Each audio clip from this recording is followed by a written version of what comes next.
नमस्कार दोस्तों, स्वागत है आपका सुरेंद्रम अकेडमी की ऑनलाइन क्लासेस में। हम लोग शिक्षा से संबंधित मुद्दों की क्लास कर रहे हैं। अब तक स्कूली शिक्षा के बारे में बहुत सारी बातें, लगभग पूरा टॉपिक हम लोगों ने स्कूली शिक्षा के बारे में पढ़ लिया है, जो कि विभिन्न परीक्षाओं के दृष्टिकोण से महत्वपूर्ण होगा। अगला टॉपिक जो है वो उच्च शिक्षा से है। उच्च शिक्षा के बारे में हम लोग को पढ़ना है। आपके एमपीपीएससी के सिलेबस में जो उच्च शिक्षा वाला टॉपिक है ना, तो सेकंड पेपर के पार्ट बी के सेक्शन में 5वें नंबर में वही शिक्षा से आता है और नए सिलेबस में यूनिट 3 का कोर्स है, ये टॉपिक है। तो उच्च शिक्षा के बारे में हमें बहुत सारी चीज़ें करनी है। इसकी लगभग उच्च शिक्षा से संबंधित जो वीडियो होंगी 3-4 वीडियो हो सकती हैं। बेसिकली 2 चीज़ें हैं, एक तो उच्च शिक्षा का जो यूनिवर्सिटी सिस्टम है जो यूजीसी के अंतर्गत आते हैं, दूसरा जो तकनीकी शिक्षा, मेडिकल शिक्षा, व्यावसायिक शिक्षा है वो अलग से। तो अलग अलग करके 3-4 वीडियो हो जाएंगे, पर उच्च शिक्षा से रिलेटेड 2 खंड में दो भागों में हम लोग बात करेंगे। पहला आज का जो सेक्शन है उससे मैं आपको अवगत करा देता हूँ। आज हम लोग बात करेंगे उच्च शिक्षा क्या है, इसका नामकरण कैसे किया गया, इसको कौन कौन से नामों से जानते हैं, ब्रीफ हिस्ट्री देखेंगे, फिर इसके ढांचा और प्रकार की बात करेंगे भारत में, ठीक है, और क्यों जरूरी है इस पर चर्चा करेंगे। फिर इसके ध्येय अर्थात उच्च शिक्षा विभाग का जो मोटिव है उस पर चर्चा करेंगे, और उच्च शिक्षा का उद्देश्य क्या है या उच्च शिक्षा विभाग का उद्देश्य क्या है, उच्च शिक्षा विभाग का उद्देश्य क्या है उस पर हम लोग बात करेंगे, और उच्च शिक्षा विभाग के कार्यकलाप क्या है और भारत में उच्च शिक्षा की क्या स्थिति है इस पर हम लोग बात करेंगे। ये तो आज का टॉपिक है। इसके आगे आने वाले टॉपिक्स में हम लोग राधाकृष्णन आयोग को विस्तार से पढ़ेंगे, ठीक है, एक अलग से वीडियो में। और राधाकृष्णन के पहले हम लोग को यहीं पे विभाग वाला देख लेना है। मध्य प्रदेश का जो उच्च शिक्षा विभाग है उसके बारे में पढ़ेंगे एक अलग वीडियो में, और इसके बाद राधाकृष्णन आयोग के बारे में पढ़ेंगे, राधाकृष्णन आयोग की प्रमुख सिफारिश एक अलग वीडियो में। यूजीसी एक्ट जो है और यूजीसी के बारे में पूरा हम लोग पढ़ेंगे एक अलग वीडियो में। इसके बाद एमपी का यूनिवर्सिटी एक्ट 1973 है, उसकी संक्षिप्त और सारभूत बातों से परिचित होंगे। और फिर इसके बाद हम लोग भारत सरकार और मध्य प्रदेश सरकार की उच्च शिक्षा से संबंधित जो योजनाएं हैं उनका अध्ययन करेंगे। तो उच्च शिक्षा का जो एक टॉपिक है इतने में पूरा हो जाएगा। उच्च शिक्षा विभाग मानव संसाधन विकास के अंतर्गत, मानव संसाधन विकास उच्च शिक्षा के अंतर्गत आने वाले कुछ टॉपिक जैसे तकनीकी शिक्षा, व्यावसायिक शिक्षा, चिकित्सीय शिक्षा, इनकी चर्चा हम लोग अलग से करेंगे, ठीक है। तो आज का टॉपिक जो है, आइए हम लोग उसकी शुरुआत करते हैं कि उच्च शिक्षा क्या है, ठीक है। हम लोगों ने बात किया था, यदि आपको प्रारंभिक क्लासेस याद हों, तो जब हमने एचआरडी पढ़ाया था आपको, तो एचआरडी के 2 भाग बताए थे बेसिकली। एक भाग शिक्षा संबंधी जो है स्कूली शिक्षा, और दूसरा भाग जो है वो उच्च शिक्षा, ठीक है। यहीं पे समझ लेते हैं उच्च शिक्षा को 2 भागों में बांटकर, ठीक है। एक उच्च शिक्षा जो यूजीसी के अंतर्गत है, 6 विभागों में आगे चर्चा करेंगे, वो आता है, जिसमें बेसिकली आप जो महाविद्यालय नॉर्मली मानविकी के, आर्ट के, साइंस के, कॉमर्स के महाविद्यालय जानते हैं वो आते हैं, ठीक है। दूसरा सेक्शन उनका है जो उच्च शिक्षा विभाग के अलावा या मानव संसाधन विकास मंत्रालय के अलावा अन्य विभागों के साथ कार्य करते हैं, उनके अंतर्गत कार्य करते हैं। जैसे कृषि विश्वविद्यालय कृषि मंत्रालय के अधीन है, जैसे उच्च तकनीकी शिक्षा, जैसे चिकित्सीय शिक्षा, तो उसका एक अलग सेक्शन है। तो यहाँ पे हम लोग बात अभी जो फिलहाल कर रहे हैं वो इनकी बात करेंगे। उच्च शिक्षा जो है किसकी, यूजीसी। हालांकि परिचय में दोनों को शामिल कर लेते हैं कि उच्च शिक्षा का क्या मतलब होता है, तृतीयक शिक्षा का क्या मतलब होता है। इसका नाम तृतीयक शिक्षा भी कहते हैं, तृतीयक शिक्षा, ठीक है। अपने यहाँ 10+2+3 सिस्टम है, ठीक है। 10+2+3 मतलब 10वीं तक की शिक्षा, फिर 12वीं की शिक्षा, फिर 3 साल का ग्रेजुएशन। इस 3 साल के ग्रेजुएशन में आपका शामिल हो जाता है उच्च शिक्षा, ठीक है। तृतीयक शिक्षा, जैसा कि हमने बताया था कि एक होती है प्रारंभिक शिक्षा। प्रारंभिक शिक्षा 8वीं तक की शिक्षा, इसमें एक क्लू है, प्राइमरी एजुकेशन और मिडिल एजुकेशन, वो अलग चीज़ है। प्राइमरी 5वीं तक की कहते हैं और मिडिल फिर 8वीं तक की, लेकिन प्रारंभिक शिक्षा 8वीं तक। फिर इसके बाद आती है द्वितीयक या माध्यमिक शिक्षा, ये आप पिछले वीडियोस में डिटेल से देख सकते हैं। द्वितीयक या माध्यमिक शिक्षा, ठीक है। माध्यमिक शिक्षा 9 to 10th की क्लासेस, 9 to 12th की क्लासेस आती हैं, जिसमें उच्च माध्यमिक शिक्षा भी, इसको एक तो माध्यमिक, दूसरा उच्च माध्यमिक शिक्षा भी कह देते हैं। और तीसरा आती है तृतीयक शिक्षा। तृतीयक शिक्षा जब आप 12 साल की शिक्षा पूरा कर लेते हैं, जब आप सेकेंडरी एजुकेशन पूरा कर लेते हैं, तो उसके बाद की जो शिक्षा होती है उसको तृतीयक शिक्षा कहते हैं, और यही तृतीयक शिक्षा उच्च शिक्षा के नाम से जानी जाती है, ठीक है। उच्च शिक्षा और तृतीयक शिक्षा शब्द इसको क्यों कहा जाता है, इस पर भी हम लोग चर्चा करते हैं। देखिए, सेकेंडरी एजुकेशन तक जो हमारी शिक्षा थी वो यूनिवर्सल थी। कैसे? यूनिवर्सल, सार्वभौमिक थी, सबके लिए थी और सबके लिए एक समान थी पूरे भारत में, ठीक है। इसके बाद जब यूनिवर्सिटी में आते हैं तो ये यूनिवर्सल नहीं रह जाती, ये स्पेसिफाइड हो जाती है, विशेषीकृत हो जाती है। विशेषीकृत का मतलब ये है कि एक व्यक्ति कुछ और पढ़ रहा है, दूसरा व्यक्ति कुछ और पढ़ रहा है, तीसरा व्यक्ति कुछ और पढ़ रहा है। इसमें जरूरी नहीं कि हर व्यक्ति 12वीं में मैथ, फिजिक्स, केमिस्ट्री या आर्ट, कॉमर्स ही ले रहे हैं। यहाँ पर एक व्यक्ति अलग अलग कोर्स भी पढ़ पा रहा है, ठीक है।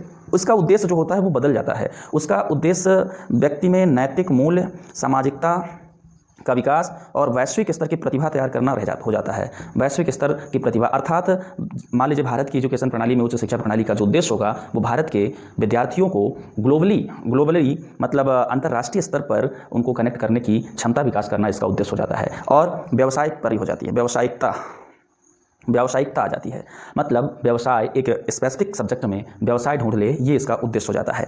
उच्च शिक्षा में और भी बहुत सारी चीज़ें शामिल होती हैं, आगे हम लोग चर्चा करते हैं। तो सेकेंडरी एजुकेशन तक बच्चे को सार्वभौमिक शिक्षा दी जाती है और उसके बाद तृतीयक या उच्च शिक्षा में जो शिक्षा होती है विशेषीकृत शिक्षा होती है, अर्थात जो शिक्षा का उद्देश्य होता है वो किसी विषय विशेष का विशेषज्ञ बनाना, शोध कराना, इन बातों पर ध्यान दिया जाने लगता है। ठीक है, इसमें भी जैसे ग्रेजुएशन है, ग्रेजुएशन फिर पीजी, फिर एमफिल, जितने कोर्स हैं सबको ले रहा हूँ, फिर पीएचडी।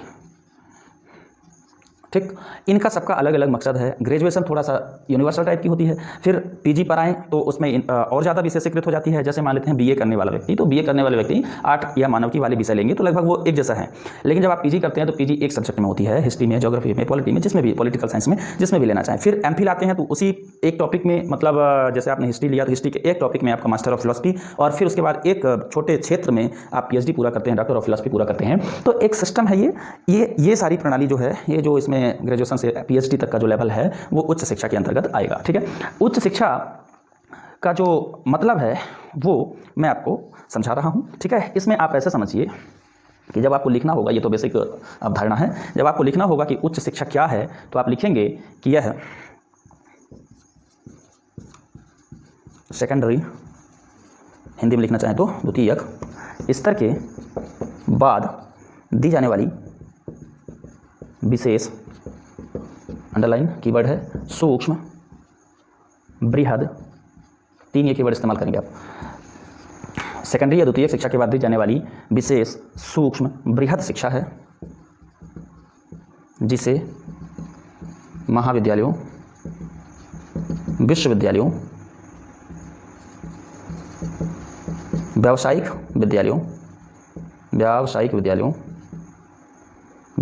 विश्वविद्यालय लिखते हैं, विश्वविद्यालयों, ठीक है, प्रौद्योगिकी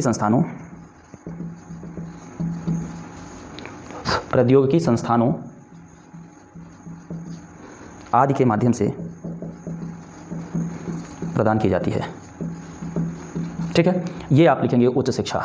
उच्च शिक्षा द्वितीयक शिक्षा के बाद दी जाने वाली विशेष, सूक्ष्म, बृहद शिक्षा है जिसे महाविद्यालयों, विश्वविद्यालयों, व्यावसायिक विश्वविद्यालयों, प्रौद्योगिकी संस्थानों आदि के माध्यम से दी जाती है। ठीक है, इसका दूसरा एस्पेक्ट, यहाँ से आप एक पैरा पूरा करेंगे, फिर इसके बाद दूसरा एस्पेक्ट इसका जो है लिखेंगे कि प्राथमिक, माध्यमिक, सामान्य, सार्वभौमिक शिक्षा के बाद शिक्षा का यह तृतीय स्तर है। फिर से यहाँ पे एक अंडरलाइन करेंगे आप, शिक्षा का यह तृतीय स्तर है, अतः इसे तृतीयक शिक्षा भी कहा जाता है।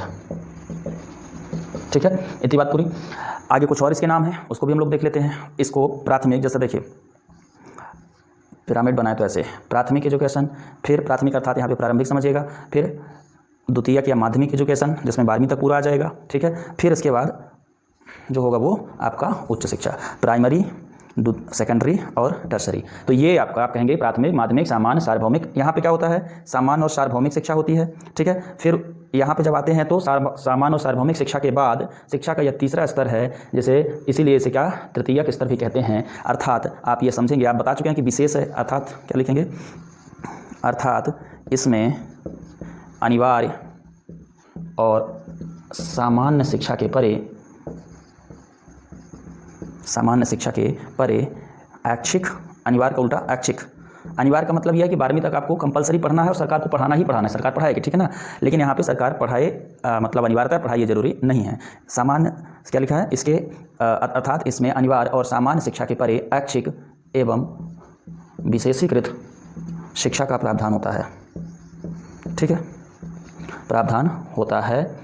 अब यहाँ पे 2 शब्द और आ गए, ऐच्छिक और विशेषीकृत। इसीलिए आप कह पाएंगे कि अतः इसे ऐच्छिक और विशेषीकृत शिक्षा भी कहा जाता है। ठीक है, तो इसे ऐच्छिक और विशेषीकृत शिक्षा भी आप कह सकते हैं। ठीक है, तो ये इसका नामकरण हो गया। मैंने आपको क्या नाम बताया? उच्च शिक्षा, तृतीयक शिक्षा, ऐच्छिक शिक्षा और विशेषीकृत शिक्षा। आप यहाँ से विशेषता भी इसको यहीं से शुरू करके बता सकते हैं, इसकी विशेषता भी कि उच्च शिक्षा जो होती है वो विशेषीकृत होती है, ऐच्छिक होती है, अनिवार्य नहीं होती है, तृतीयक स्तर की शिक्षा है। ये आप इतनी चीज़ें तो आप फिलहाल परिभाषा और परिचय और नाम में लिख पाएंगे। ठीक है, आइए कुछ विशेषताओं पर बात कर लेते हैं कि उच्च शिक्षा की जो विशेषता होती है वो क्या है।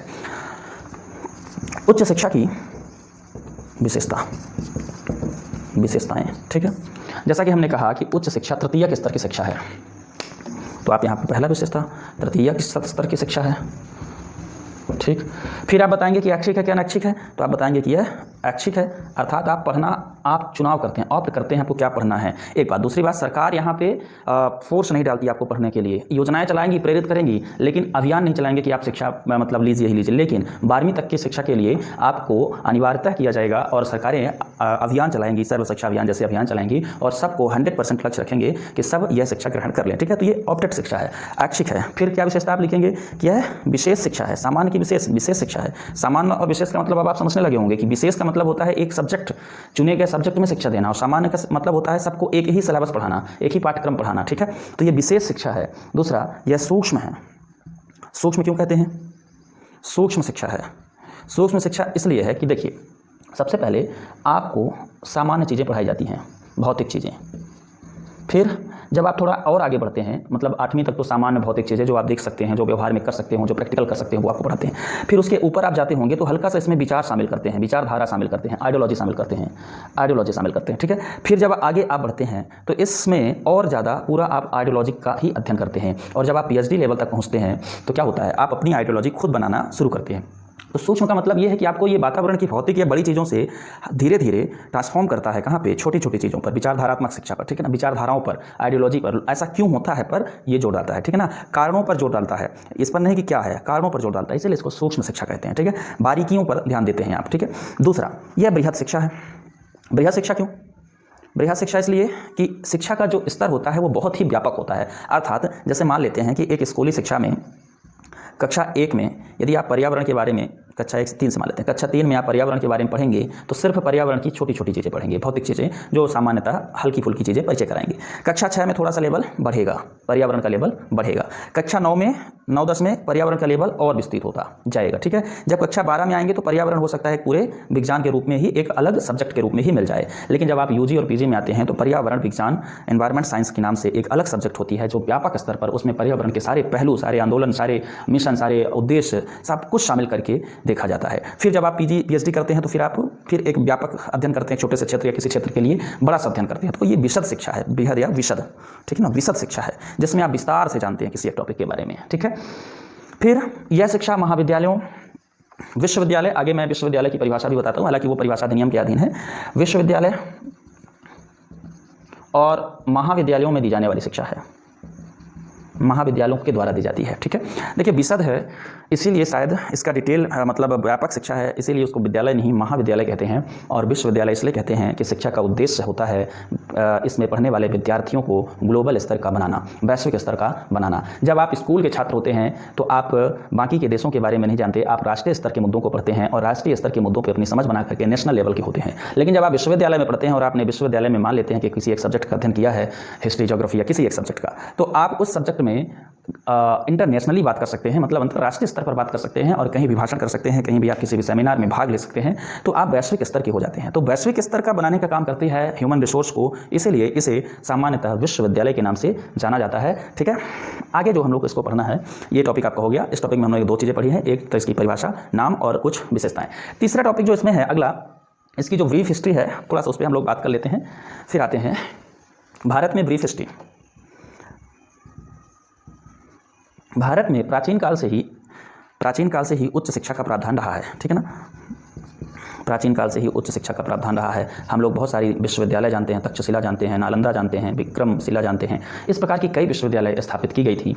और तो और इस समय जो हमारे ऋषि मुनि होते थे, उन्होंने यूनिवर्सिटी का एक बढ़िया सिस्टम भी बना रखा था जिसमें कुलपति होते थे। कुलपति जैसा शब्द भी इस्तेमाल किया गया प्राचीन काल में। ठीक है ना, कुलपति होते थे और इन कुलपतियों के नीचे ऋषि होते थे। फिर ऋषियों के नीचे बहुत सारे सीनियर विद्यार्थी होते थे, फिर इनके नीचे बहुत सारे विद्यार्थी होते थे और ये ऋषि अध्यापन का काम करते थे। तो एक सिस्टम था पहले ही, गुरुकुल शिक्षा प्रणाली में उच्च शिक्षा के लिए, ठीक है। तो गुरुकुल शिक्षा प्रणाली में जब उच्च शिक्षा के लिए इतनी सारी व्यवस्था थी, इसका मतलब प्राचीन काल में ही हमारे भारत में उच्च शिक्षा का प्रावधान था। तक्षशिला, नालंदा, विक्रमशिला जैसे विश्वविद्यालयों की स्थापना आप जानते हैं, इतिहास में पढ़े हैं। तो अपने यहाँ ये सिस्टम पहले से ही है। फिर जब आते हैं हम लोग धीरे धीरे मध्यकाल में, तो मध्यकाल में ये सिस्टम थोड़ा सा कम होता है और मध्यकाल में उच्च शिक्षा सीमित होती है और उच्च शिक्षा केवल धार्मिक शिक्षा या कुछ नैतिक मुद्दों और कुछ कला और विज्ञान पर ही सीमित हो जाती है और ये सिस्टम समाप्त होता है। आधुनिक काल में जब आते हैं, इतनी सी बात है, आधुनिक काल हमको थोड़ा सा डिटेल से देखना है। आधुनिक काल में जब आते हैं तो उच्च शिक्षा की दिशा में स्वतंत्रता के पहले और स्वतंत्रता के बाद दो सेक्शन में आपको पढ़ना चाहिए।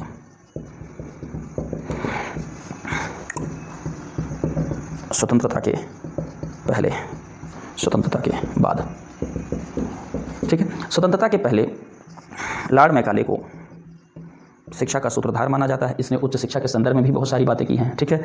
इसके साथ हर्टोग समिति आप पढ़े हैं, मैं यहाँ पे ये नहीं पढ़ाऊंगा, ये सब इतिहास में आप पढ़े हैं, हम भटक जाएंगे, टॉपिक से बड़ा हो जाएगा, इसलिए यहाँ पे छोड़ रहा हूँ, ठीक है। हर्टोग समिति किसी बात से पढ़े हैं, वुड डिस्पैच आप लोगों ने पढ़ा है। तो इन सब बातों में कहीं ना कहीं उच्च शिक्षा का भी वर्णन है। और सर्जेंट आयोग आपने पढ़ा है।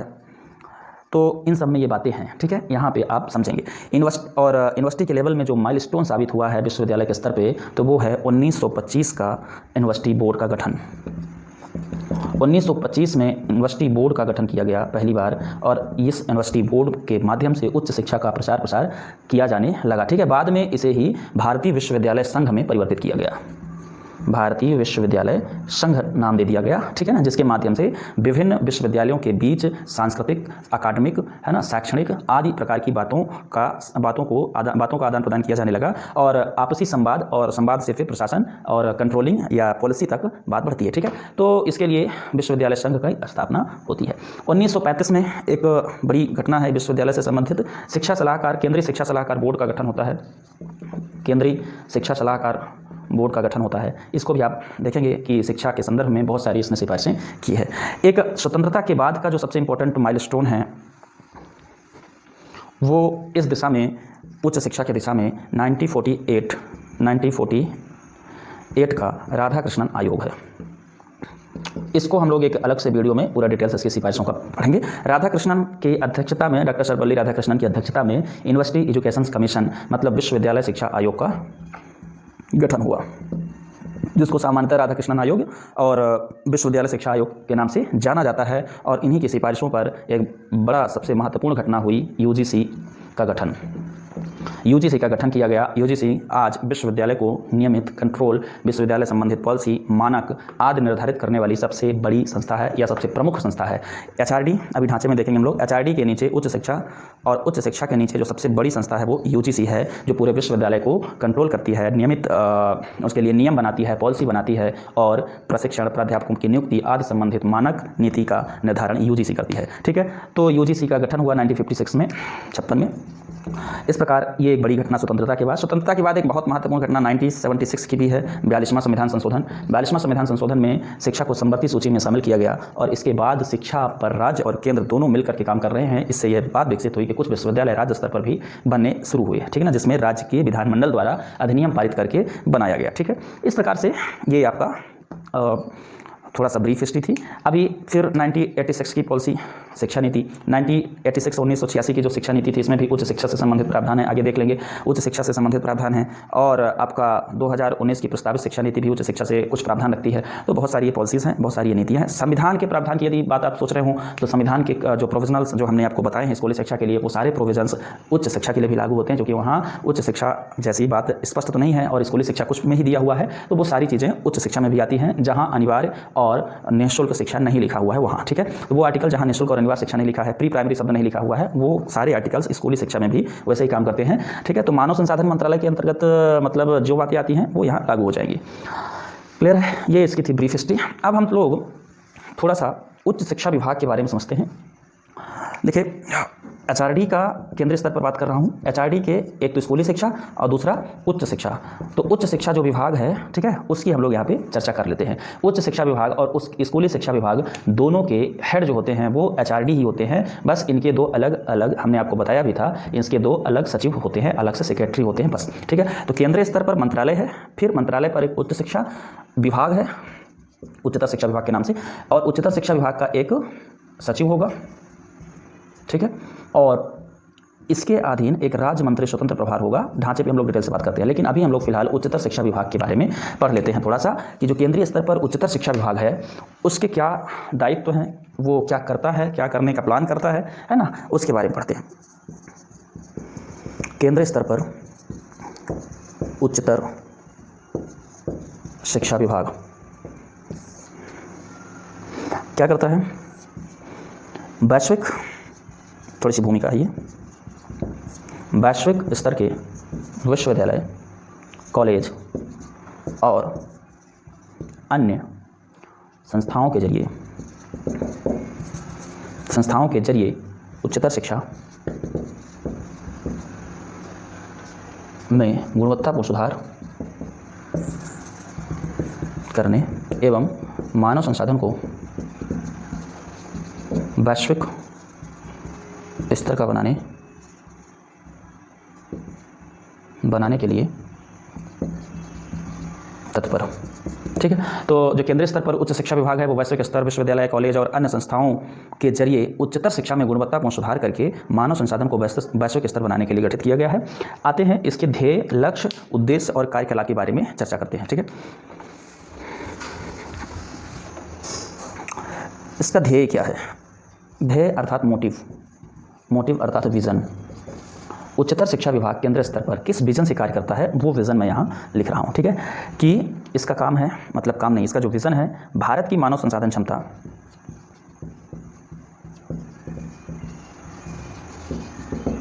को पूर्ण रूप से समानता और समावेशिता के साथ उच्च शिक्षा प्रदान कर वैश्विक स्तर का मानव संसाधन तैयार करना। ठीक है, भारत की मानव संसाधन क्षमता को पूर्ण रूप से समानता और समावेशिता के साथ, समानता और समावेशिता मतलब जो जातीय विभिन्नता है, जो धार्मिक विभिन्नता है, उनको त्याग करके, ठीक है ना, सबको शामिल करते हुए समानता और समावेशिता के साथ उच्च शिक्षा प्रदान कर वैश्विक स्तर का मानव संसाधन तैयार करना ही उच्चतर शिक्षा विभाग का मोटिव या विज़न है। ठीक है, इसका जो लक्ष्य है, लक्ष्य का मतलब क्या कि इस विज़न को पूरा करने के लिए वो क्या क्या काम करेगा, ठीक है, उसको क्या क्या करना है, इस पर हम लोग बात करते हैं। इसका जो लक्ष्य है दूसरे नंबर पर देखते हैं। उच्चतर शिक्षा विभाग का जो लक्ष्य है, पहला, सभी, लक्ष्य का मतलब आप यदि लक्ष्य और ध्येय में अंतर थोड़ा समझिएगा। लक्ष्य का मतलब होता है जिनको उसे अभी पूरा करना है या जिन चीज़ों को वो पूरा करके अपने विज़न को प्राप्त कर सकेगा, वो लक्ष्य है। ठीक है, तो सभी पात्र, पहला इसका जो लक्ष्य है, सभी पात्र व्यक्तियों को, विशेषतः कमजोर वर्ग व्यक्तियों को समानता के साथ उच्चतर शिक्षा के अधिक अवसर प्रदान करना। सभी पात्र व्यक्तियों को, विशेषतः कमजोर वर्ग को समानता के साथ उच्चतर शिक्षा के अधिक अवसर प्रदान करना। ठीक है, ये अधिक अवसर प्रदान करना इसका एक टारगेट है। तो क्या करेगा, इस अवसर को प्रदान करने के लिए बहुत सारी वो स्कीम और योजना चलाएगा। आगे देखते हैं। दूसरा, वर्तमान शैक्षणिक संस्थानों जो अभी स्थापित हैं, शैक्षणिक संस्थानों को इसके लिए, इस उद्देश्य के लिए, इसके लिए आर्थिक वित्तीय सहायता उपलब्ध कराना। तीसरा, नई संस्थाएं गठित करना। चौथा, विभिन्न प्रकार के स्वसहायता समूह, विभिन्न प्रकार के NGO, मतलब गैर सरकारी संगठन, है ना, सिविल सोसाइटीज़ आदि को सहायता प्रदान कर शिक्षा की पहुंच सुनिश्चित करना। ठीक है, सिविल सोसाइटीज़, NGO क्या करते हैं, शिक्षा तक लोगों को पहुंचाते हैं, बहुत सारे कोर्स का संचालन करते हैं, बहुत सारे कोर्स को लोगों तक पहुंचाते हैं। सिविल सोसाइटीज़ के माध्यम से निजी विश्वविद्यालय और निजी महाविद्यालय स्थापित किए जाते हैं। ठीक है, तो उनको ये क्या करेगा, विभिन्न प्रकार की सहायता उपलब्ध कराएगा ताकि जो शिक्षा है वो निश्चित रूप से आगे तक पहुंच सके। आगे उच्च शिक्षा विभाग का क्या लक्ष्य है? उच्च शिक्षा विभाग का लक्ष्य है अनुसंधान और, पाँचवां, अनुसंधान और नव प्रवर्तनों को सुदृढ़ करना और इसके लिए नीतियाँ बनाना। ठीक है। नेक्स्ट है 6वां, विभिन्न संस्थाओं, चाहे वो गवर्नमेंट हो चाहे वो प्राइवेट हो, को ज्ञान के क्षेत्र में अग्रणी होने के लिए प्रोत्साहित करना। ठीक है। अगला जो इसका लक्ष्य है वो अवसंरचनाओं में निवेश को बढ़ाकर क्या करेंगे, अवसंरचनाओं में निवेश को बढ़ाकर शिक्षा सुधारों को बढ़ावा देना। ठीक है। उच्च शिक्षा की गुणवत्ता बढ़ाना।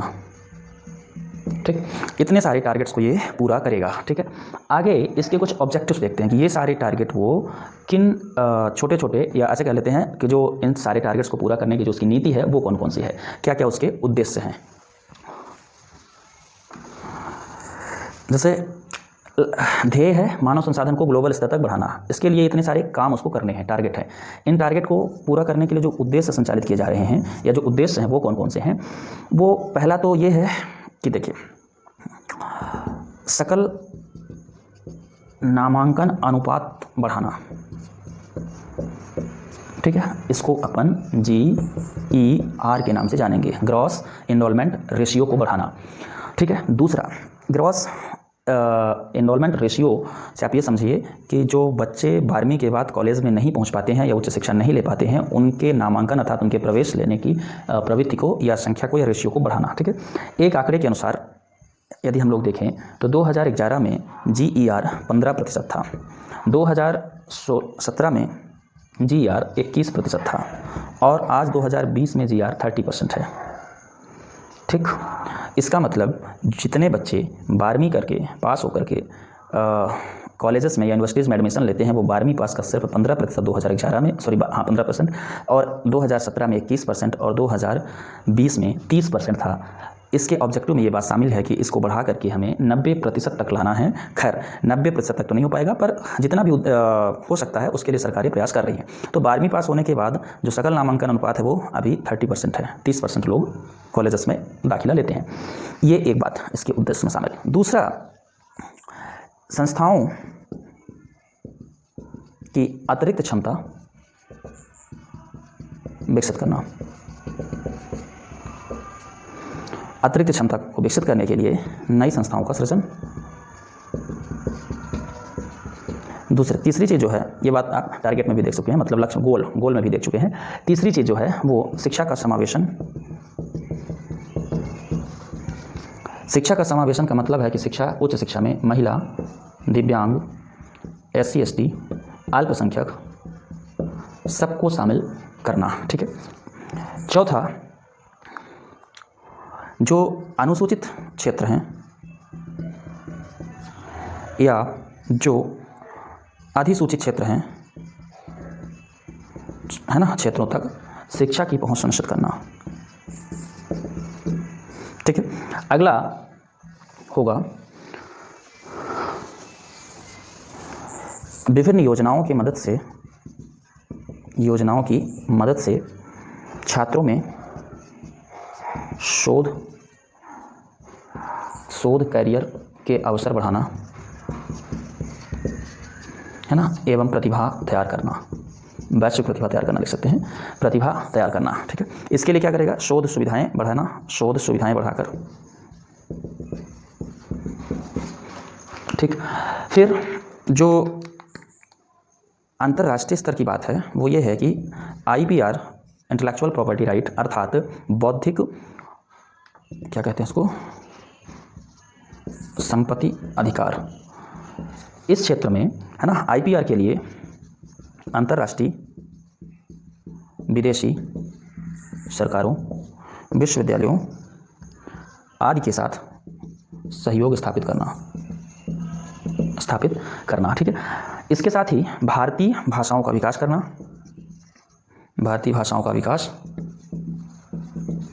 और आपका क्षमता, सृजनात्मकता के सुधार के लिए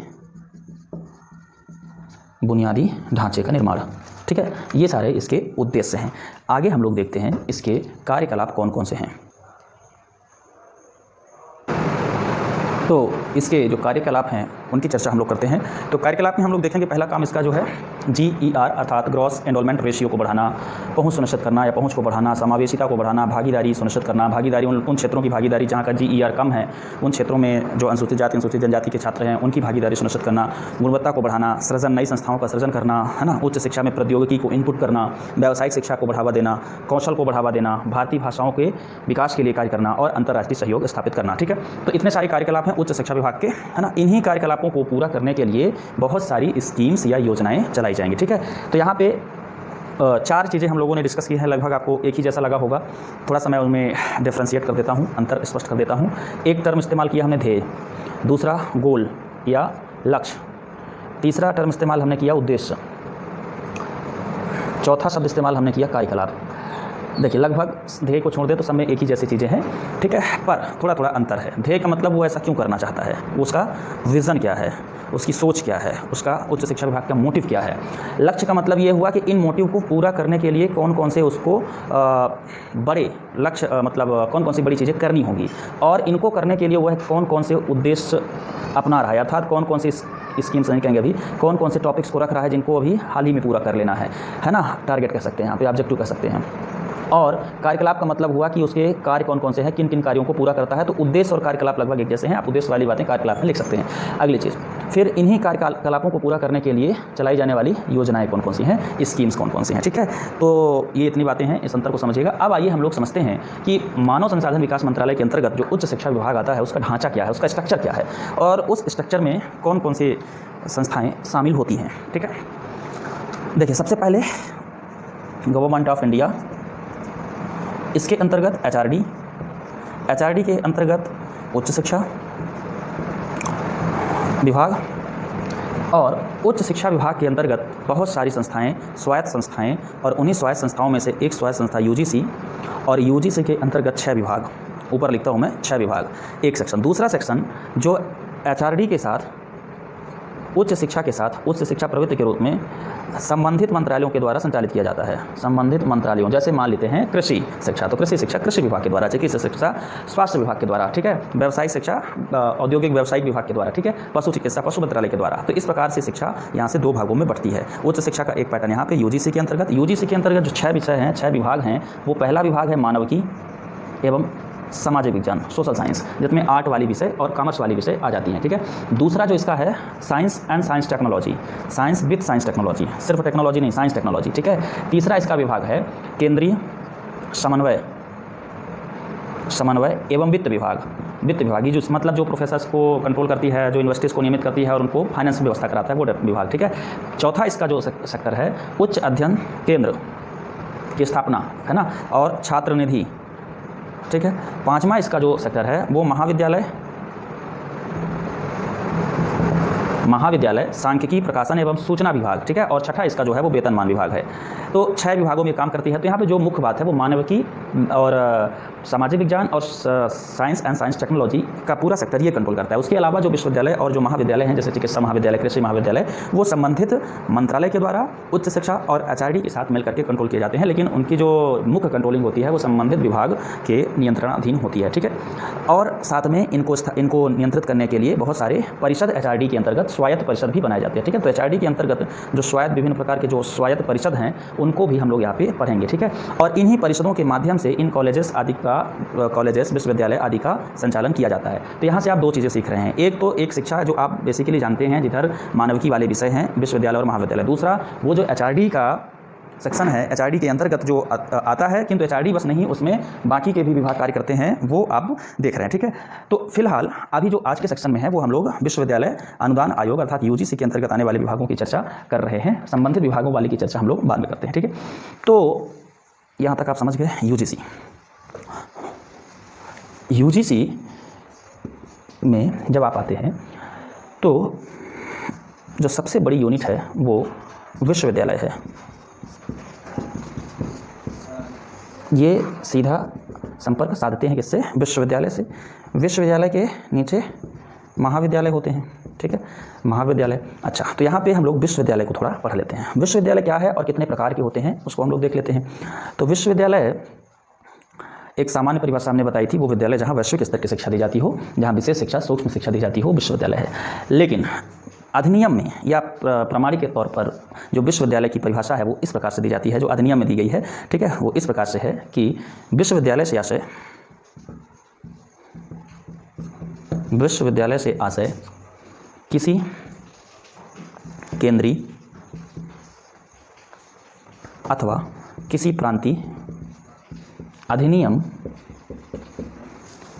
के द्वारा स्थापित अथवा निगमित विश्वविद्यालय से है, जिसमें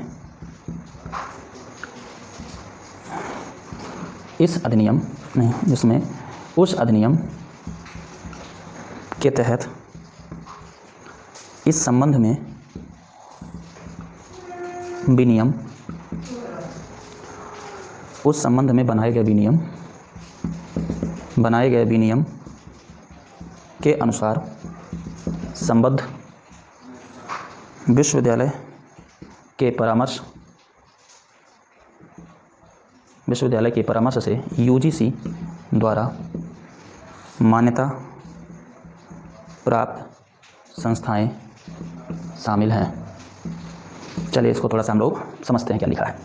विश्वविद्यालय से आशय किसी केंद्रीय या प्रांतीय अधिनियम के द्वारा स्थापित अथवा निगमित विश्वविद्यालय से है। यहाँ पे आप समझने के लिए संस्था लिख लीजिए, पर संस्था थोड़ा सा अंतर होगा। देखिए, विश्वविद्यालय से आशय किसी केंद्रीय या प्रांतीय अधिनियम के द्वारा स्थापित या निगमित विश्वविद्यालय से है, मतलब एक ऐसी संस्था जो एक एक्ट के तहत, चाहे वो केंद्रीय संसद एक्ट बना रही हो, चाहे राज्य विधानमंडल एक्ट बना रही हो, उस एक्ट के तहत स्थापित या निगमित संस्था या विश्वविद्यालय से है, जिसमें उस अधिनियम के तहत इस संबंध में बनाए गए विनियम के अनुसार संबद्ध विश्वविद्यालय के परामर्श से यूजीसी के द्वारा मान्यता प्राप्त संस्थाएं शामिल हैं। तो एक तो उसका नेचर होना चाहिए विश्वविद्यालय टाइप का।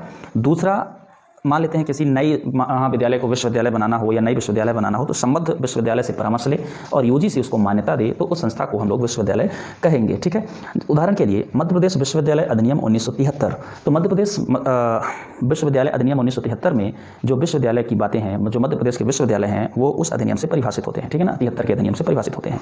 जो राज्य के विश्वविद्यालय हैं, ठीक है, वहाँ ये परिभाषा दी गई है। तो अब आप समझ रहे होंगे, ये परिभाषा आपको लिखना है। यहाँ पर 2-3 कीवर्ड हैं जो आप ध्यान रखेंगे कि एक तो किसी प्रांतीय या केंद्रीय अधिनियम से स्थापित या निगमित हो, दूसरा उस अधिनियम में बनाए गए विनियम से वो संचालित हो, और उसी के आधार पर यदि कोई नई विश्वविद्यालय बन रही है तो यूजीसी उसको संबद्ध विश्वविद्यालय यूजीसी के पास उसकी परामर्श या सिफारिश के लिए भेजे, तो यदि वो गठित की जाती है तो उसे भी विश्वविद्यालय कहा जाएगा। उदाहरण के तौर पर एक नई महाविद्यालय को विश्वविद्यालय का दर्जा देना है, ठीक है, तो संबद्ध विश्वविद्यालय उसको क्या करे, यूजीसी से उसके लिए परामर्श करे और यूजीसी उसको मान्यता दे, तो वो विश्वविद्यालय कहलाएगा। ठीक है, इस प्रकार से। या मान लेते हैं कोई महाविद्यालय है जिसको विश्वविद्यालय के कार्य दिए जाने हैं, तो यूजीसी उसको मान्यता दे, तो यूजीसी के द्वारा मान्यता प्राप्त और अधिनियम में अधिनियमित राज्य का अधिनियम यदि अधिनियम बना देता है, राज्य का विधानमंडल अधिनियम बना देता है, तो उसके बाद यूजीसी इसको मान्यता दे, तो वो संस्था विश्वविद्यालय कहलाएगी। विश्वविद्यालय के विभिन्न प्रकार कौन कौन से हैं? भारत में विश्वविद्यालय के कई प्रकार हैं, जैसे एक केंद्रीय विश्वविद्यालय, दूसरा राज्य स्तरीय विश्वविद्यालय, तीसरा राज्य स्तरीय विश्वविद्यालय, तीसरा आपका निजी विश्वविद्यालय, चौथा सम विश्वविद्यालय शब्द एक इस्तेमाल होता है, सम विश्वविद्यालय, है ना। तो ये 4 प्रकार की विश्वविद्यालय हैं, निजी, सम, राज्य और केंद्रीय। इन विश्वविद्यालयों को हम लोग देखते हैं। एक 5वें प्रकार में आप कुछ संस्थाओं को भी विश्वविद्यालय का दर्जा मिल जाता है। राष्ट्रीय महत्व की संस्थाएं वो भी विश्वविद्यालय जैसा ही कार्य करती हैं। ठीक है ना, यूजीसी उनको मान्यता प्रदान कर देता है। उनकी भी चर्चा कर लेते हैं हम लोग।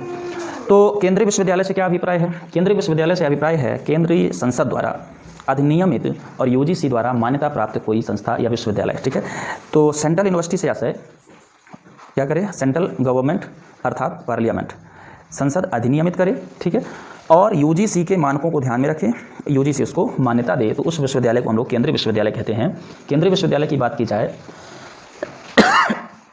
तो जैसे मान लेते हैं इलाहाबाद विश्वविद्यालय, दिल्ली विश्वविद्यालय, ठीक है, और मध्य प्रदेश में हर सिंह गौड़ विश्वविद्यालय, ये क्या है, केंद्रीय विश्वविद्यालय हैं। इनके जो संचालन है वो केंद्र सरकार के द्वारा किया जाता है। दूसरा, राज्य स्तर के उदाहरण आप लिख सकते हैं, दिल्ली विश्वविद्यालय, DU, है ना, AU इलाहाबाद यूनिवर्सिटी, और मध्य प्रदेश में हरिसिंह गौड़ विश्वविद्यालय सागर। तो ये विश्वविद्यालय क्या है, केंद्रीय विश्वविद्यालय। राज्य स्तर की विश्वविद्यालय प्रांतीय राज्य विधानमंडल के अधिनियम के द्वारा स्थापित विश्वविद्यालय हैं जो UGC के मानकों के आधार पर निर्धारित होते हैं, स्थापित होते हैं, ठीक है। तो वो प्रांतीय विश्वविद्यालय होते हैं। तो मध्य प्रदेश का संदर्भ हम लोग हरिसिंह गौड़ विश्वविद्यालय को छोड़ दें, और एक और विश्वविद्यालय है आपका जनजातीय विश्वविद्यालय अमरकंटक, इसको भी, इन दो को छोड़ दें तो लगभग मध्य प्रदेश की सारी जो यूनिवर्सिटीज़ हैं, जैसे आपकी रीवा की APSC यूनिवर्सिटी है ना, तो ये क्या है, ये आपका राज्य स्तरीय विश्वविद्यालय है, ठीक। निजी विश्वविद्यालय या private university, PU, private university के संदर्भ में हम लोग बात करें तो जैसा कि हमने बताया था कि इसमें निजी स्तर का प्रशासन हो और इसका जो गठन हो वो आपका सोसाइटी अधिनियम 1860 के तहत गठन किया जाता है UGC के मानकों के आधार पर। तो निजी विश्वविद्यालयों के जो संचालक होते हैं वो निजी व्यक्ति अथवा संगठन होते हैं, निजी व्यक्ति अथवा संगठनों के द्वारा या किसी निकाय के द्वारा, ठीक है। सोसाइटी एक्ट 1860 अथवा राज्य के किसी कानून, है ना, अथवा सार्वजनिक न्यास अथवा कंपनी अधिनियम 1956 की धारा 25 के तहत पंजीकृत किसी विश्वविद्यालय को निजी विश्वविद्यालय कहा जाता है। उदाहरण के तौर पर मध्य प्रदेश में AKS यूनिवर्सिटी सतना निजी विश्वविद्यालय है, ठीक है। इसी प्रकार की और भी हो सकती है, पर AKS यूनिवर्सिटी का आप एग्जाम्पल ले सकते हैं। तो निजी विश्वविद्यालय सोसाइटी एक्ट या कंपनी अधिनियम या किसी ऐसे ही कानून के द्वारा स्थापित, चाहे वो केंद्रीय अधिनियम के तहत चलाएं, चाहे वो राज्य के अधिनियम के तहत चलाएं, लेकिन वो राज्य या केंद्र के जो सोसाइटी अधिनियम है या ऐसा कोई और कानून या कंपनी अधिनियम 1956 जो है उनके तहत संचालित किसी विश्वविद्यालय को निजी विश्वविद्यालय का दर्जा दिया जाता है या निजी विश्वविद्यालय कहा जाता है। सम विश्वविद्यालय क्या है? सम विश्वविद्यालय सेंट्रल गवर्नमेंट घोषित करती है किसी विश्वविद्यालय को, सेंट्रल गवर्नमेंट की स्कीम है समझ लीजिए, है ना, विश्वविद्यालय घोषित करती है। एक ऐसे विश्वविद्यालय से है, एक ऐसी संस्था से है सम विश्वविद्यालय जिसे क्या सेंट्रल गवर्नमेंट घोषित करे। किस आशय से घोषित करे? उच्च क्षमता युक्त निष्पादन, है ना, जिसे UGC एक्ट 1956(3) के तहत केंद्रीय सरकार गठित कर दे। तो केंद्र सरकार UGC अधिनियम 1956 की धारा 3 के तहत किसी विश्वविद्यालय को जिसमें उच्च निष्पादन क्षमता हो या उद्देश्य हो किसको हाई लेवल के विकसित करना है तो उसको सम विश्वविद्यालय का दर्जा दे देती है, ठीक है। तो यहाँ पे ये बात समाप्त होती है। 4 प्रकार के आपको हमने विश्वविद्यालय बताए, ठीक। कुछ ऐसे विश्वविद्यालय हैं जो दूसरे तरीके से यदि हम लोग बंटवारा कर लें विश्वविद्यालयों का, तो ऐसे विश्वविद्यालय जो HRD के तहत संचालित होते हैं और ऐसे विद्यालय जो HRD के तहत संचालित नहीं हैं। तो अभी जितनी हमने बात की सेंट्रल यूनिवर्सिटी और स्टेट यूनिवर्सिटी, है ना, पर्सनल यूनिवर्सिटी और आपका प्राइवेट यूनिवर्सिटी और सम यूनिवर्सिटी जो हमने बात की, ये HRD के तहत चलाई जाती हैं। कुछ यूनिवर्सिटी ऐसी हैं जो HRD के तहत नहीं चलाई जाती हैं, जैसे नालंदा विश्वविद्यालय अभी चलाई जा रही, जो ये HRD के तहत नहीं आती। किसी जैसे मान लेते हैं राज्य के स्तर पे हो सकती है या केंद्र सरकार चलाए पर वो HRD के तहत ना हो, किसी विशेष विभाग के तहत हो। जैसे आपका साउथ एशिया यूनिवर्सिटी, जैसे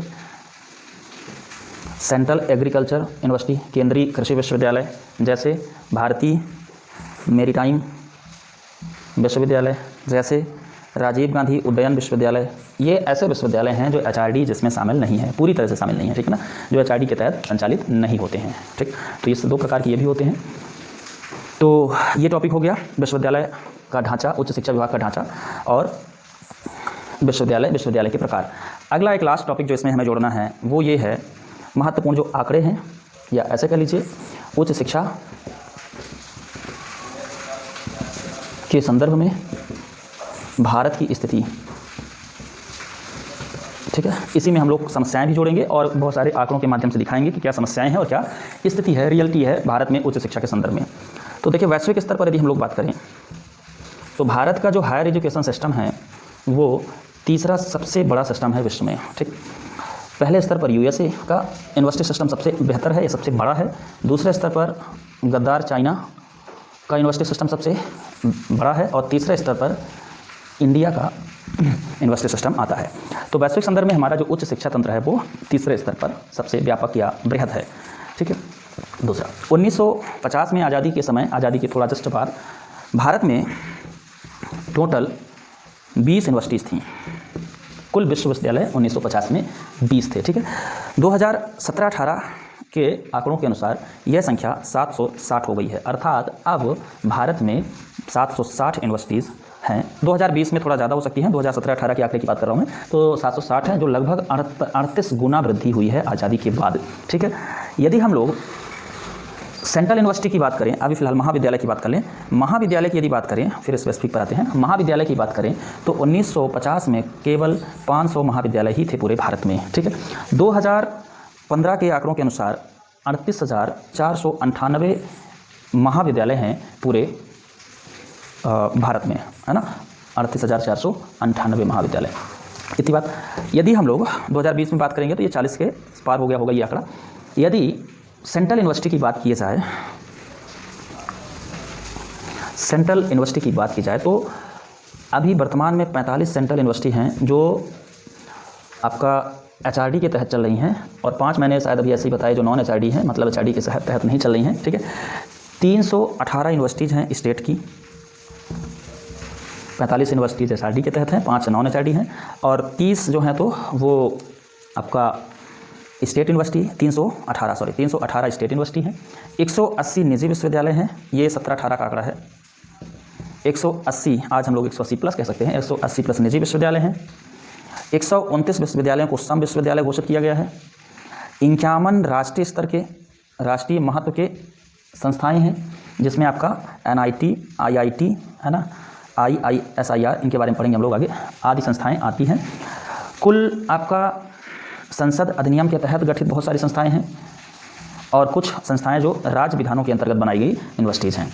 यदि हम लोग, ये तो यूनिवर्सिटीज़ की संख्या भारत के संदर्भ में बात कर रहे हैं, मध्य प्रदेश के संदर्भ में हम लोग मध्य प्रदेश उच्च शिक्षा विभाग वाले वीडियो में पढ़ेंगे, देखेंगे। ठीक है, 130 ऐसे विद्यालय हैं जिनको विश्वविद्यालय का दर्जा दे दिया गया है, मतलब इनको कहते हैं मान लिए गए विश्वविद्यालय, विश्वविद्यालय इनको मान लिया गया है। ठीक है, 2565 जो विश्वविद्यालय हैं, महाविद्यालय, वो महिला महाविद्यालय हैं। ठीक है, ये महाविद्यालय और विश्वविद्यालय से संबंधित आंकड़े हैं। यदि हम लोग भारत में प्राध्यापकों की बात करें, शिक्षकों की बात करें, तो लगभग 6 लाख प्लस 17-18 के आंकड़े के हिसाब से ही महाविद्यालय प्राध्यापक हैं। ठीक है, और महाविद्यालय प्राध्यापक, या ऐसे कर लेते हैं जो प्राध्यापक, रीडर या प्रोफेसर जो हैं, वो सब कुछ 6 लाख से ऊपर हैं। ठीक है, ये आंकड़े हैं, ये उपलब्धि भी है महाविद्यालयीन और उच्च शिक्षा के संदर्भ में आपकी आज़ादी से लेकर के अब तक की। यदि स्थिति की बात करें हम लोग, तो आज की स्थिति ये है। समस्या की बात कर लेते हैं थोड़ा सा, कि इसमें समस्या क्या क्या हैं, कौन कौन सी प्रॉब्लम्स हैं, है ना, तो समस्याओं को देख लेते हैं और संभावनाओं को भी।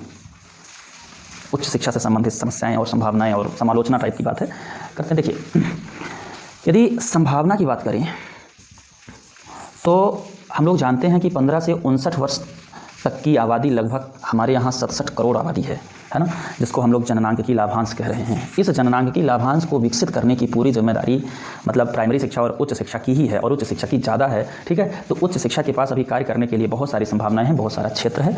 इनकी कुछ समस्याओं पर बात कर लें तो हमारे यहाँ छात्र संख्या और यूनिवर्सिटी और कॉलेजेस की संख्या का जो रेशियो है वो बहुत कम है, अर्थात बुनियादी संरचना की कमी है, बुनियादी संरचना की कमी। बता सकते हैं कि छात्रों की संख्या ज़्यादा है और यूनिवर्सिटी कॉलेजेस अभी कम है, जबकि अभी 30% लोग, मतलब 12th पास 30% लोग ही कॉलेज तक पहुंच पा रहे हैं, तब छात्र संख्या कम है और यूनिवर्सिटीज़ कॉलेजेस की संख्या, छात्र संख्या ज़्यादा है, यूनिवर्सिटी कॉलेज की संख्या कम है। अर्थात हमारे यहाँ उपलब्धता, कॉलेजेस और विश्वविद्यालय के लिए जो उपलब्धता है वो सीमित है, एक समस्या। दूसरी समस्या GER बहुत कम है। GER समझ रहे हैं ना, ग्रॉस इनरोलमेंट रेशियो जो है वो बहुत कम है, अर्थात जो दाखिला हो रहे हैं वो बहुत कम हो रहे हैं, इसको हमें देखना होगा। यदि हम लोग वैश्विक स्तर की बात करें तो वो GER उसका 30+ है और भारत का GER अभी केवल 30 के आसपास ही है। यदि 2016-17 के आंकड़ों की बात करें, 15-16 के आंकड़ों की बात करें तो 12-13% ही GER था, जो कि बहुत कम था, अभी ठीक ठाक की स्थिति में है। ठीक है, तीसरी जो समस्या की बात करें वो उच्च शिक्षा में वृद्धि दर जो है प्रतिवर्ष के हिसाब से, उच्च शिक्षा में वृद्धि दर वो न्यून है, बहुत कम है, कम होती जा रही है, 5.3% से भी कम है, अर्थात प्रतिवर्ष इससे ज़्यादा वृद्धि हम हासिल नहीं कर पा रहे हैं। ठीक है, अगली जो इसकी समस्याएं हैं वो ये है, विश्वविद्यालयीन शिक्षा से संबंधित समस्याएं, है ना, कि गुणवत्तापूर्ण शिक्षक शिक्षण की व्यवस्था अभी भी नहीं है, शिक्षण की व्यवस्था नहीं है, ठीक है ना।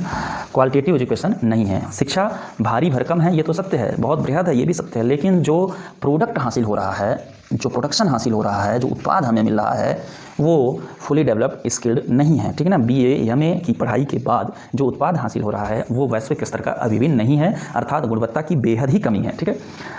और यदि हम लोग बात कर लें शिक्षक छात्र रेशियो की बात कर लें, शिक्षक छात्र अनुपात की यदि हम लोग बात करें तो अभी भी शिक्षक छात्र अनुपात यहाँ 25:1 ही है, जो आदर्श से बहुत कम है, ठीक है। 25 स्टूडेंट पे एक ही प्राध्यापक जो लेक्चरर्स हैं वो अवेलेबल हो पा रहे हैं। यह आंकड़ा यूनिवर्सिटी और कॉलेजेस के स्तर पर भी बहुत ही विषमता धारण किए हुए है। जैसे मान लेते हैं कि यूनिवर्सिटी में 30% और कॉलेजेस में 51% प्राध्यापक ऐसे हैं जो लेक्चर दे सकते हैं। अर्थात एक और आंकड़ा लिख देता हूँ, फिर एक्सप्लेन करता हूँ। यूनिवर्सिटी में 52% रीडर और प्रोफेसर हैं और 32% लेक्चर देने वाले लोग हैं। रीडर और प्रोफेसर लेक्चर नहीं देते, हेड ऑफ डिपार्टमेंट होते हैं और शोध प्रबंधन का निर्देशन करते हैं, लेक्चर अनिवार्य नहीं होता है, ठीक है। तो देखिए यूनिवर्सिटी, ये आंकड़ा यहाँ पे आपका यूनिवर्सिटी का है और ये आंकड़ा कॉलेज का है।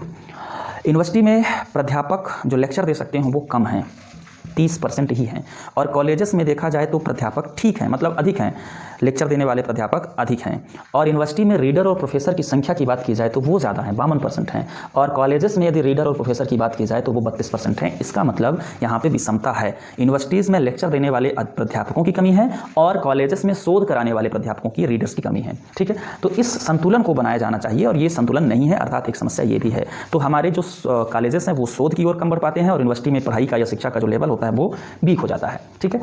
ये सारी समस्या आपको बताना है। तो ये उच्च शिक्षा से संबंधित समस्याएं होंगी। इन समस्याओं के निवारण के लिए इन्हीं का विपरीत कर दीजिए, उपाय हो जाएगा, और उपाय को पूरा करने के लिए योजनाओं का उदाहरण दे दीजिए। कौन कौन सी योजनाएं चलाई जा रही हैं, जैसे रूषा नाम की एक फेमस योजना है ना, इसके बारे में हम लोग डिटेल से पढ़ेंगे, आगे पढ़ लेंगे।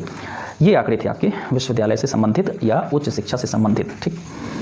और समस्याएं, आप समाधान इनके विपरीत लिखेंगे तो समाधान आप बताएंगे कि ऐसी जो इसका उद्देश्य है, जो इसका गोल है वो ये पूरा कर ले, तो मुझे लगता है कि जो समस्याएं हैं वो पूरा हो जाएंगी। कुछ प्रश्नों की चर्चा कर लेते हैं, कैसे प्रश्न से बनते हैं। आप लोग देखिएगा कि UPSC और MPPSC दोनों में मेंस में सेकंड पेपर में अच्छे खासे प्रश्न उच्च शिक्षा से आते हैं, मतलब हर बार 1-2 प्रश्न आ ही जाता है विश्वविद्यालय उच्च शिक्षा से संबंधित समस्याओं या योजनाओं को लेकर के। तो प्रश्न बन सकता है कि उच्च शिक्षा से आप क्या समझते हैं, उच्च शिक्षा की विशेषताएं बताइए, एक सामान्य प्रश्न हो सकता है। दूसरा प्रश्न हो सकता है कि उच्च शिक्षा में, भारत में उच्च शिक्षा से संबंधित उपलब्धियां और समस्याएं बताइए। तो उपलब्धि आप 1950 से लेकर के अब तक के जो विश्वविद्यालय 17-18 का आंकड़ा बताया हूं, 2020 तक के आंकड़ा आप देख सकते हैं, पर अभी ऑथेंटिक 17-18 तक प्राप्त है। तो 2017-18 तक के जो आंकड़े हैं देखेंगे कि जो प्रोग्रेस हुई है वो हमारी उपलब्धि है, ठीक है। फिर जितनी इसमें समस्याएं हैं वो आप गिना दीजिए कि क्या क्या समस्याएं हैं। तो आज के लिए मुझे लगता है इतना ही, और भी प्रश्न आप ढूंढने की कोशिश करिएगा, और यदि कोई प्रश्न ऐसा है जो आपसे नहीं बन पा रहा है या जो प्रश्न मिला है लेकिन अभी तक के डिस्कशन में शामिल नहीं हुआ है, उसको आप हम तक पहुँचाएँ कमेंट के माध्यम से। आगे के क्लासेस में हम लोग मानव संसाधन विकास मंत्रालय के अधीन जो मध्य प्रदेश का उच्च शिक्षा विभाग है उसके बारे में पढ़ेंगे। तो मध्य प्रदेश का भी उच्च शिक्षा विभाग पूरा हो जाएगा, और मध्य प्रदेश का उच्च शिक्षा विभाग पूरा होने के बाद हम लोग यूनिवर्सिटी ग्रांट कमीशन के बारे में, उसके पहले राधाकृष्णन आयोग की जो सिफारिशें हैं उसके बारे में भी पढ़ेंगे। आज के लिए इतना ही, बहुत बहुत धन्यवाद। वीडियो को लाइक करें, और यदि आपको हमारा ये चैनल अच्छा लगता है तो सब्सक्राइब करें और वीडियो को अपने दोस्तों तक अधिक से अधिक पहुँचाएँ। एक बार फिर से thank you so much. IAS और PSC के लिए फिलॉसफी, एथिक्स, एसे, हिंदी और सामाजिक मुद्दों की क्लास करने के लिए हमारा YouTube चैनल फिलो ज्ञान सब्सक्राइब करें और अपने दोस्तों तक पहुंचाएं। Thank you.